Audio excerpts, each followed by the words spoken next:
Hello friends, मी आज तुम्हाला या व्हिडिओद्वारे पोस्टकॉर्प म्हणजे काय याविषयी माहिती देणार आहे. पोस्टकॉर्प हे व्यवस्थापनातील 7 कार्य आहेत. या पोस्टकॉर्प बद्दल माहिती घेण्या अगोदर आपण व्यवस्थापन म्हणजे काय हे पाहूया.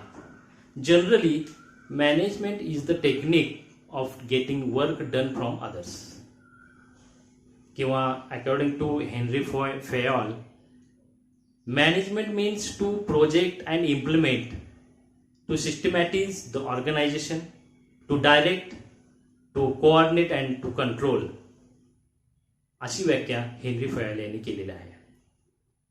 आणि POSDCORB is the functions of management. POSDCORB हे मॅनेजमेंटची फंक्शन आहेत. आपल्याला माहित आहे की आपण जेव्हा एखाद्या संस्थेचं, मंडळाचं, महामंडळाचं व्यवस्थापन करत असतो तेव्हा आपल्याला काहीतरी उद्दिष्ट किंवा उद्देश समोर ठेवावे लागतात. त्या उद्दिष्टांची निश्चिती करण्यासाठी व्यवस्थापन हे महत्त्वाचं असतं. मित्रांनो, आपण पुढे आता पोस्टकॉर्प म्हणजे काय हे पाहूया. आपल्याला ही आता डायग्राम समोर दिसत असेल तर त्यामध्ये आपल्याला पोस्टकॉर्प याचे प्रत्येक शब्दाचे म्हणजे पी म्हणजे काय, ओ म्हणजे काय, एस म्हणजे काय ह्याचं आपल्याला समोर आपल्याला आकृतीमध्ये दिसत आहे. तर पी म्हणजे प्लॅनिंग, ओ म्हणजे ऑर्गनायझिंग किंवा ऑर्गनायझेशन, एस म्हणजे स्टाफिंग, डी म्हणजे डायरेक्शन, सी ओ म्हणजे कोऑर्डिनेशन, आर म्हणजे रिपोर्टिंग आणि बी म्हणजे बजेट. ही 7 जी कार्य आहेत यानुसार जर व्यवस्थापन केलं, मॅनेजमेंट केलं एखाद्या संस्थेचं, एखाद्या मंडळाचं, तर निश्चितच व्यवस्थापनाच्या या कार्याद्वारे एक प्रकारे चांगल्या प्रकारचं, उत्तम प्रकारचं संस्था चालू शकते. आणि संस्था चालवण्यासाठी या गोष्टीची अत्यंत गरज असते. तर हे पोस्टकॉर्प 1937 साली ल्युथर ग्युलिक आणि लिएंडल उर्विक या 2 व्यक्तींनी याची निर्मिती केलेली आहे. प्रशासनामध्ये जेव्हा काम करत असताना मॅनेजमेंट कसं करावं यासाठी या दोघांनी ही कार्य आपल्यासमोर ठेवलेली आहेत. आणि त्या कार्याविषयी आपल्याला आता माहिती घ्यायची आहे. सुरुवातीला मित्र आपण पोस्टकॉर्प मधील पी म्हणजे काय हे पाहूया. P stands for planning. Planning is an analytical process of establishing goals, objectives and targets, assessing the future, premising, generating and evaluating alternatives, selecting programmes, projects और courses, estimating resources, preparing the plan document with the derivative plans and implementing the plan. म्हणजेच काय की कोणत्याही प्रकारचं काम करत असताना किंवा ते तडीस न्यायचं असेल तर नियोजनाची खूप गरज असते. नियोजनाअभावी कोणतंही काम तडीस जाऊ शकत नाही. म्हणजे कोणतं काम कोणी करायचं, कसं करायचं, कोणत्या पद्धतीने करायचं ह्याचं आपलं सुरुवातीलाच प्लॅनिंग असायला हवं. प्लॅनिंग असेल तर निश्चितच आपल्या उद्दिष्टांची पूर्तता होत असते. त्यामुळं प्लॅनिंग हे या 7 कार्यामधील महत्त्वाचं कार्य आहे. त्यानंतर येतं O. O stands for organising किंवा organisation. Organising is the process of prescribing formal relationships among people और personnel and resources to accomplish the goals, defining and delegating responsibility and authority, establishing activity authority relationships, assembling the resources necessary to achieve the organization objects. म्हणजे सुरुवातीला जे नियोजन केलेलं असते संस्थेनं त्या नियोजनाची अंमलबजावणी करण्यासाठी संघटन हे महत्त्वाचं असतं. मग त्या संस्थेची उद्दिष्ट काय आहेत किंवा कर्मचाऱ्यांना किंवा संस्थेतील घटकांना, व्यक्तींना त्यांच्या जबाबदाऱ्या पूर्ण करण्याकरता माहिती देणे, त्यांचे संघटन करणे, त्यांना कोणकोणती कामं करावी लागणार आहेत याविषयी माहिती देणे म्हणजे संघटन करणे होय. आणि हे दुसरं कार्यही अत्यंत महत्त्वाचं आहे. यानंतर S stand for staffing. Staffing is the real strength of an organisation. Important basic concept of staffing are job analysis, job description, job specification, job enlargement and job enrichment. तसेच recruitment, training, reward, orientation is the main objective of staffing, concerned with providing and maintaining human resources. तर संस्थेमध्ये व्यवस्थापन चांगल्या पद्धतीने करायचे असल्यास उत्तम असा किंवा कार्यक्षम असा कर्मचारी असावा लागतो. त्या कर्मचाऱ्यांना जॉब सॅटिस्फॅक्शन मिळण्यासाठी किंवा त्यांच्यामध्ये त्यांची भरती करून घेणे, त्यांना ट्रेनिंग देणे किंवा त्यांचं उद्बोधन करणे, त्यांना मोटिवेट करणे हे महत्त्वाचं असतं आणि ते मॅनेजमेंटने करायला हवं. आणि ते जर केलं तर उत्तम असं प्रशासन चालू शकतं. त्यामुळं ही जी स्टाफिंग जी गोष्ट आहे, कर्मचारी ही जी गोष्ट आहे, तर ती जर व्यवस्थित असेल तर उत्तम प्रकारचे व्यवस्थापन अत्यंत चांगल्या पद्धतीने चालू शकते. त्यानंतरचं कार्य म्हणजे D for directing. Directing deals with leading and motivating the human resources supported by oral communication to personnel through meeting of staff.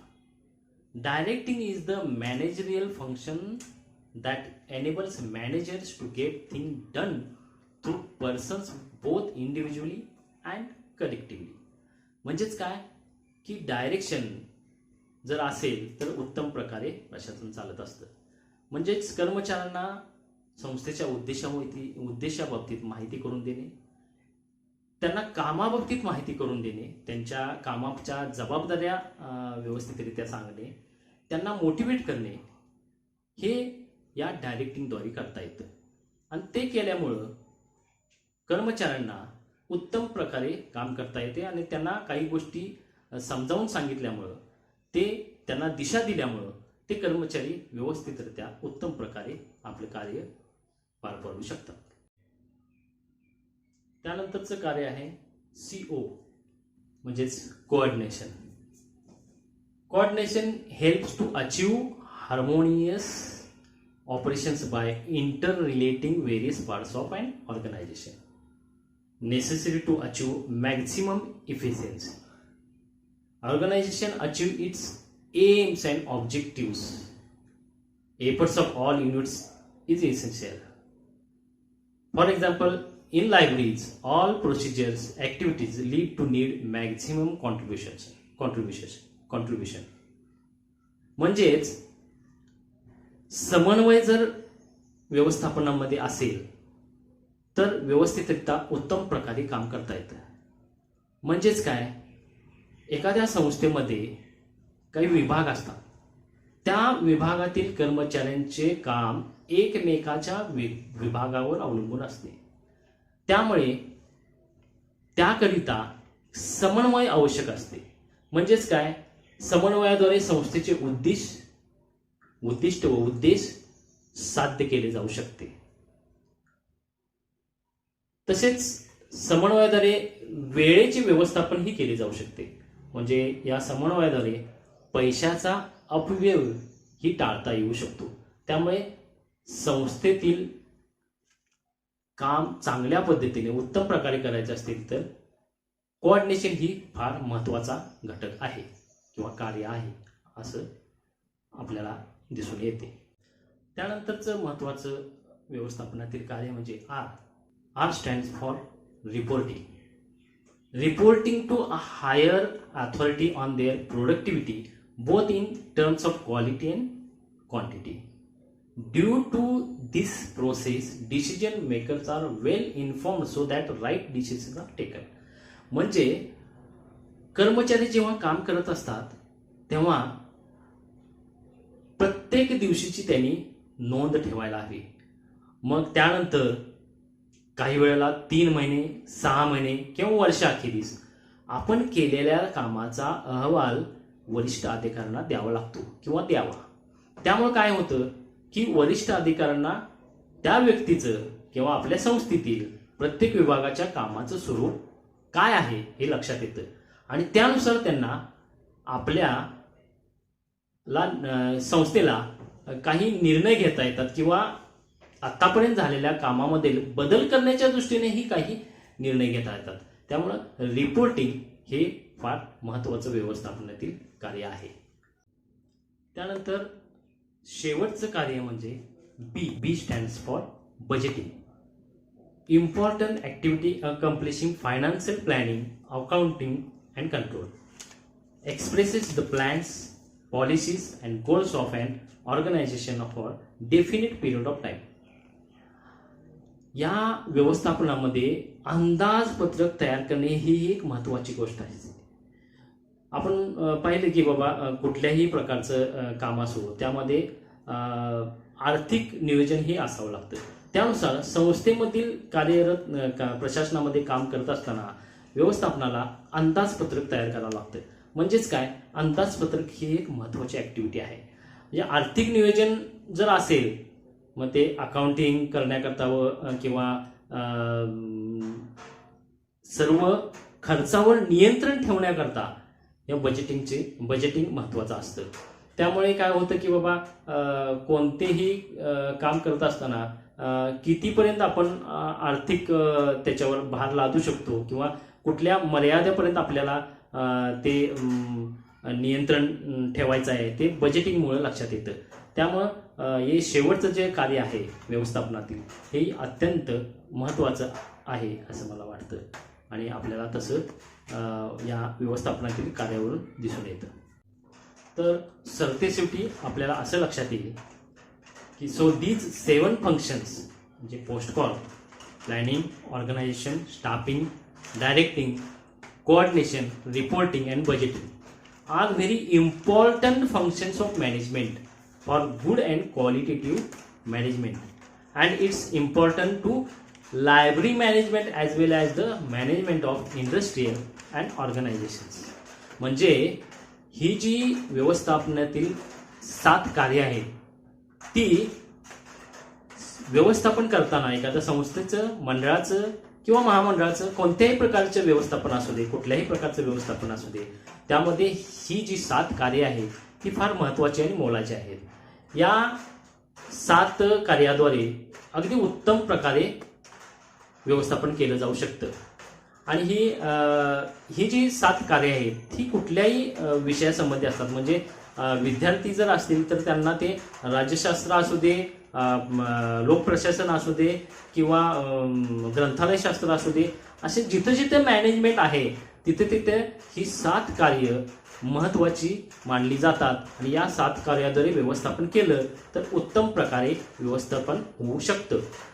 त्यामुळे मित्रहो, ही 7 कार्य जर आपण अभ्यासली तर असं आपल्याला लक्षात येतो की ही पोस्टकॉर्ड जी पद्धती आहे किंवा पोस्टकॉर्डचे हे कार्य आहेत ती लक्षात ठेवण्यासाठी सुद्धा उपयोगी आहेत. म्हणजे कसं तर planning, organisation, staffing, coordination, directing, reporting and budgeting हे जर आपल्याला लक्षात ठेवायचं असेल तर ते पोस्टकॉर्ड ह्याची ते पहिली जी आद्याक्षर आहेत त्या सर्व 7 कार्यांची ती लक्षात ठेवण्यासाठी फार सोपी आहे. आणि विद्यार्थी मित्र, नक्कीच तुम्हाला या पोस्टकॉर्डविषयी माहिती तुम्हाला समजली असेल असं मी मानतो. तुम्हाला जर माझा हा व्हिडिओ आवडला असेल तर तुम्ही नक्कीच लाईक करा, शेअर करा, सबस्क्राईब करा आणि या माझ्या व्हिडिओबाबत, या माझ्या आत्ता जे मी तुम्हाला पोस्टकॉर्ड माहिती सांगितलेली आहे त्याबद्दल कमेंट्सही करा. आणि इथून पुढेही तुम्हाला काही कोणत्या विषयाबद्दल माझ्याकडून माहिती अपेक्षित असेल तर तुम्ही मला कमेंट्सद्वारे कळवू शकता. धन्यवाद.